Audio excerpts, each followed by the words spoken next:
I'm going to compare the TriFORCE Compact Adapter to a pole stretcher and the amount of power each tool has. This is a very lightweight tool that requires no poles. You simply stretch all four walls, and it works like this. I'll put some downward pressure, push down on the handle,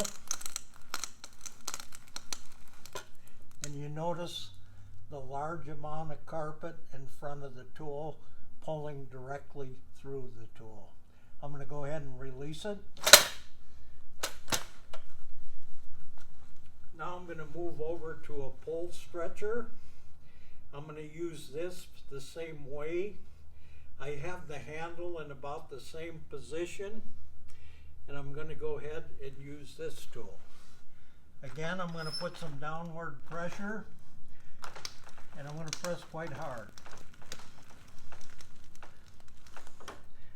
The tubes are bending, and you notice the bubble in front is actually smaller than the TriFORCE.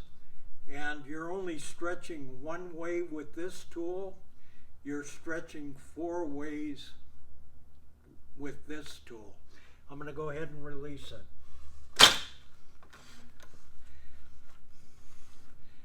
This has more power, and you're stretching all four walls. This is TriFORCE. Thank you.